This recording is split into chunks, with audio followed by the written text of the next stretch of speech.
Okay, so my fault that I haven't really uploaded all that much. I've just been busy with school and all that, and I've been kind of sick for like the past few weeks. That's why I've kind of been gone for like the past month, but I'll try and get back to uploading and whatnot if I can. If not, then, well, fuck. But I kind of wanted to talk about this because, well, Death Battle's at it again, pissing off fat fucking nerds on the internet over power scaling. And with that, it's pretty much their crutch, but I kind of want to explain how just building yourself on controversy is the worst decision, if not one of the worst decisions you can make. And I kind of want to use two examples, one of them obviously being Death Battle and the other one being the Fandom Menace. I want to say that controversy is a crutch and nobody proves these points other than, well, these two, so fuck it, let's actually begin.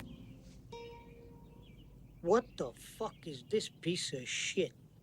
Now, I'm not gonna go too big into the beginning of the Fandom Menace, but basically just keep in mind that it was a bunch of fucking nerds that were just mad for a pretty understandable reason. Like, you know, The Last Jedi fucking sucked, and it ruined a bunch of characters, and also on top of that, Disney and Lucasfilms were not handling the situation well, but neither were the Fandom Menace. The controversy of The Last Jedi is what fueled the Fandom Menace to essentially just be nothing but controversy merchants. And controversy is only so limited, and that's the thing with it. It's so limited. You're trying to build yourself and your whole brand about something that's just so limited in the long run, and there's no real estimate for how long a controversy will last. I mean, for fuck's sake, some have lasted longer than others. I mean, look at the whole controversy with Diddy. That shit's gone on for like God knows how long. Like, one scene in Loki, they just kept over-exaggerating with him getting kicked in the balls, basically just him reliving him breaking up with his girlfriend, and that's pretty much it. And like with Wukong, and like, you know, I'm not sure this is entirely Fandom Menace channels, but a large majority of similar ones just keep relying on fucking Sweet Baby Inc. Like, holy shit. Like, if this company never existed, I wonder where the fuck your pockets would be right now. Like, oh my god.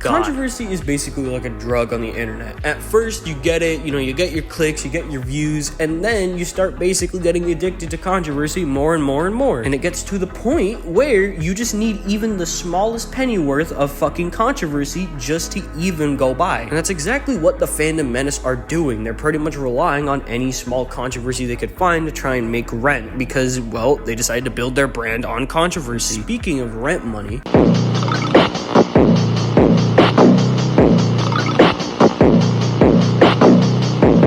see, power scaling is pretty much one of the things that shouldn't be as big as it is, but it somehow is because of fucking geeks and nerds. Like, people give so much of a shit about power scaling for no fucking rhyme or reason whatsoever that I could ever really be interested in. Like, is it cool to think, would Chris and Jill survive fighting the Primus characters from COD Zombies? Yes. However, is it really worth getting all like super uber heated and like fucking harassing people over it? No. But the thing is that Death Battle is pretty much aware that fucking geeks and nerds are going to get mad at certain choices. Like, for example, they're going to get mad over things like Ben 10 versus Green Lantern, especially that, or most recently, Bardock versus Omni-Man. They also know that they're going to get mad at certain things that they say in like certain versions of characters that they use. So pretty much the way for them to make rep money is to just make a fight that they know people are going to get mad at the outcome of, like cough cough Omni-Man versus Bardock. Especially if it's an anime character. Like, for some fucking reason, anime fans take their power scaling way too fucking seriously. Like, if these motherfuckers paid as much attention to school as they did power scaling, these motherfuckers would have gone to Harvard. But the point I'm trying to make is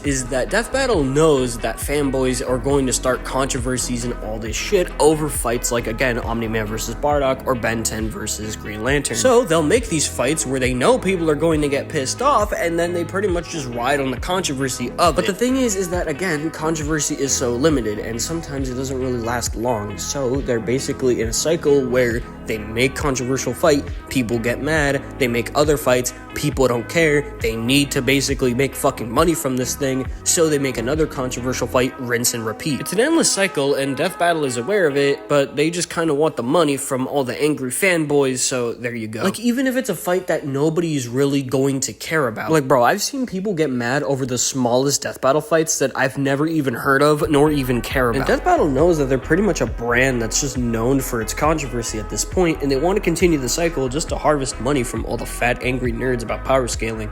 I just want to say this before ending the video, and that is not all publicity is good publicity. Like, I don't think the clout that you would get from being the guy that's known for getting mad at women and minorities in movies and shows and video games and pointing out the smallest controversies involving them really worth it. Nor do I think building your brand on controversial power scaling fights really worth it, because you need that to keep on going and going and going. You need the controversy to keep you going like a fucking drug addict. Controversy is a crutch, and don't rely on the crutch, okay? My fault for not really uploading all that much. I mean, I've been sick for like the past few weeks, and also on top of that, school has been making me busy and whatnot, but hopefully I can get back to uploading. I kind of want to say thank you to the people who actually have stayed with this channel and have actually just kind of been wondering where I've been for like the past month. I just want to say thank you, and I'm surprised you even stayed this long. So yeah, hopefully I can get back to uploading at some point, and hopefully I get somewhat of a fucking break from like school and whatnot. But anyway, yeah, I just wanted to apologize for that and just wanted to talk about it.